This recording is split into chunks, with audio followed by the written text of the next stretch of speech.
एक बहुत ही अफसोसनाक खबर लेकर आपके सामने हाजिर हुआ। गाइस G20 समिट के अंदर इंडिया ने पाकिस्तान को बाहर कर दिया है। गाइस बाहर करने की एक वजह सामने आई है। इंडिया सिर्फ उन नेबर्स को बुला रहा है अपने जिनके साथ उनके ताल्लुकात बहुत फ्रेंडली हैं, लेकिन पाकिस्तान के साथ इंडिया के ताल्लुकात अच्छे नहीं हैं। इसीलिए इंडिया ने पाकिस्तान को जी समिट से बाहर कर दिया है कि मोदी जी ने जो है वो बात की है, मीटिंग की है और उसमें खास तौर पे कहा जा रहा है फाइनेंस मिनिस्टर जो है उनसे भी बात की है। G20 में 2-4 कंट्रीज के नाम तो नहीं लिए उन्होंने, लेकिन कुछ ऐसी बात की है कि जिनके ऊपर लोन्स हैं या इस किस्म की बात। तो वो क्या है कि हिंदुस्तान सिर्फ अपने फ्रेंडली नेबर को इसकी दावत देगा जो अपने अपने मुल्क के एजेंडे के साथ इस दावत में शिरकत करेंगे। लेकिन मुझे बड़े अफसोस के साथ कहना पड़ रहा है कि पाकिस्तान G20 का हिस्सा नहीं बनेगा, जिसकी वजह ये बताई गई है कि पाकिस्तान मुसलसल क्राइसिस से गुजरने की वजह से बैंकक्रप्ट हो चुका है और हिंदुस्तान के साथ भी उनके ताल्लुकात कुछ खासे अच्छे नहीं हैं। जय हिंद दोस्तों, पाकिस्तान ब्रेकिंग न्यूज चैनल में आप सभी का हार्दिक स्वागत। भारत में फाइनेंस मिनिस्टर्स ऑफ G20 की मीटिंग शुरू हो गई है। जैसे कि सब जानते हैं कि G20 एक फाइनेंशियल ग्लोबल समिट है जहां पर पूरी दुनिया की 80% फाइनेंशियल ट्रांजैक्शंस इन देशों में होती है। वहीं पर भारत ने पाकिस्तान को G20 मीटिंग की इनविटेशन ही नहीं भेजी। ये सब देखकर पाकिस्तानी मीडिया रोने लगा और कहने लगा कि अब भारत ने पाकिस्तान को अपने पॉलिसी से पूरी तरह हटा दिया है। और कुछ मीडिया तो ये भी रिपोर्ट कर रहा है कि भारत ने अपने मित्र देशों को ही G20 समिट के मीटिंग में इनविटेशन दिया।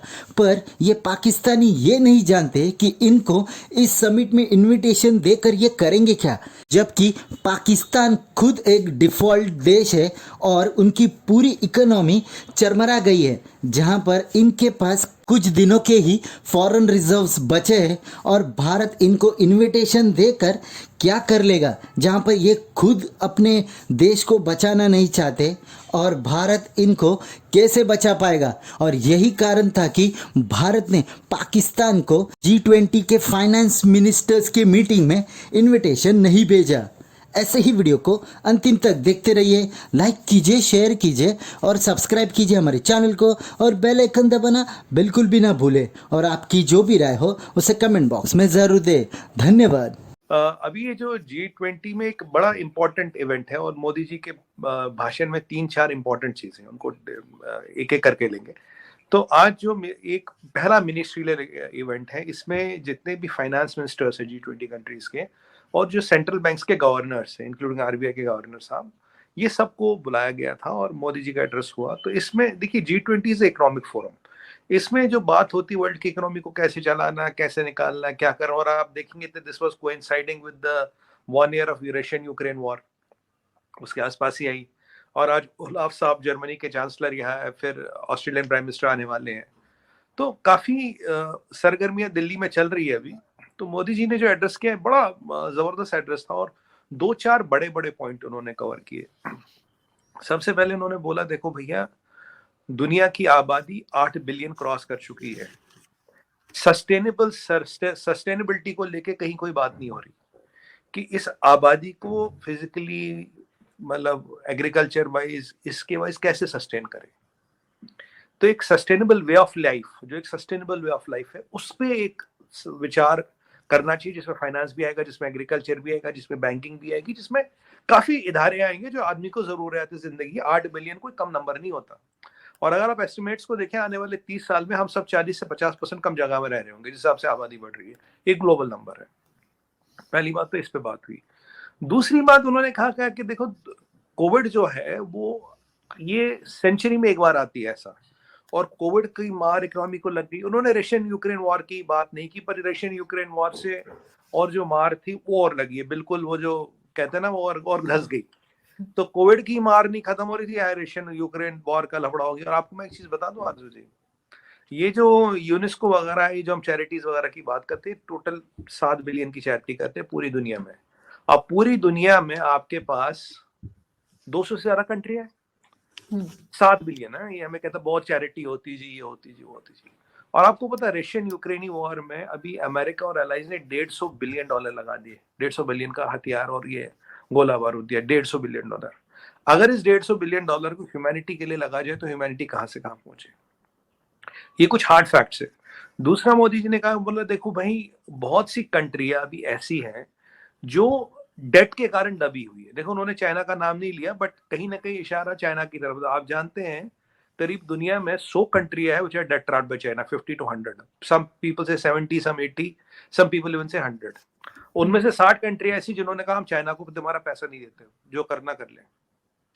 और अभी हमारे पास करीब 18 कंट्री है अफ्रीका की और elsewhere they have come to us for helping them to restructure their debt. की जगह अगर चाइना या कोई और भी कंट्री होस्ट कर रहा होता तो हमें बुलाने का बिल्कुल तुक ही नहीं था बनता। तो हम इस लायक हैं ही नहीं, मैं तो कहता हूँ। इंटरनल ग्रज जो कि बनता नहीं है। From all perspective India is really leading the game. IT में मैं आईटी इंडस्ट्री में हूँ, तो आईटी में India is way ahead of us. कोई भी इंटरनल ग्रज बनता नहीं है, तो मेरे ख्याल में ये इंटरनल ग्रज के अलावा और कुछ भी नहीं है। जो सिगरेट जिसको पहले कोई पूछता नहीं था, यानी कि जो मजदूरों का सिगरेट कहा जाता है, वो इस टाइम जो 500 की डब्बी, हाँ जी, जो 60 रुपए की 100 रुपए की डब्बी थी, वो 500 की डब्बी हो गई है। यार गरीब हूँ, हम क्या करें? जो सिगरेट पी के अपना काम बचाते थे वो सिगरेट भी छोड़ दें। पाकिस्तान का बिल्कुल ग्लोबली सतह पे एक बिकारी, एक आजकल हालात तो आपके सामने हैं सारे। हम IMF के सामने, वर्ल्ड बैंक के सामने कर्जे ही ले रहे हैं और हमारी कोई वो वैल्यू नहीं है इस तरह इंटरनेशनल कॉन्फ्रेंस में जाने की और बात करने की। अगर इंडिया इनवाइट कर देता पाकिस्तान को G20 समिट में, तो क्या पाकिस्तान जाता? और किस मुंह से जाता? मैं मुझे आप ये बताना, किस मुंह से जाता?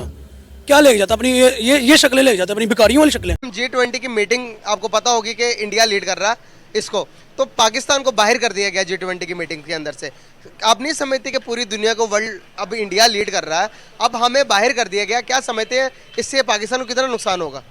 आई डोंट थिंक सो कि इंडिया लीड कर रहा है, बस करवाया जा रहा है अनफॉर्चुनेटली। कौन करवा रहा है? पाकिस्तान के साथ ये नाइंसाफ़ी है और इंडिया को भी सोचना चाहिए कि वो हमारा पड़ोसी मुल्क है। जब भी कोई मदद की ज़रूरत होती है पाकिस्तान उनके साथ खड़ा होता है, लेकिन वो पाकिस्तान के साथ नहीं खड़े होते और जब भी उनको ज़रूरत पड़ती है वो हमारी टांगे ही खींचते हैं। अगर वो पाकिस्तान को इस चीज़ से बाहर कर रहा है तो डेफिनेटली उसको पाकिस्तान की बिल्कुल भी ज़रूरत नहीं है इसके लिहाज से। अगर वो पाकिस्तान को बाहर कर रहा है तो अपने सर पे कर रहा है। आप मुझे बताया, माशाल्लाह बहुत सारे लोगों के साथ आप बात करते हैं, बहुत सारे हर बंदे से आपको सीखने को मिलता है, ठीक है। तो मुझे आप बताएं कि हर कंट्री जो है ना वो तरक्की कर रहा है। जापान है, इंडिया है, बांग्लादेश इवन के जो हमारा सेपरेट हो गया था हमारा भाई कंट्री जो है, ठीक है। आप मुझे बताएं पाकिस्तान में ऐसी कौन सी चीज़ है, या पाकिस्तान के हुक्मरान है, या कौन सी ऐसी चीज़ है पाकिस्तान तरक्की नहीं कर रहा? क्योंकि इंडिया इस वक्त हर लिहाज से बहुत आगे जा रहा है। आप इस चीज़ का अंदाज़ा इस चीज़ से लगा लें कि हमने सिविल इंजीनियरिंग में जितने सब्जेक्ट्स पढ़े हैं ना, उसमें हमने इंडियन ऑथर की किताबें पढ़ी हैं। तो nearest to become a super power, ठीक है, 5वीं पावर है। कितने 200+ कंट्रीज़ हैं, उनमें 5वां नाम पाकिस्तान, वो इंडिया है। हम लोग ये बोलते हैं कि इंडिया ने हमारा पानी बंद कर दिया, इंडिया कश्मीर में जुल्म कर रहा है। हम ये देखें कि हमने अपने मुल्क के लिए क्या किया, पर्सनली हम क्या करें अपने मुल्क के लिए।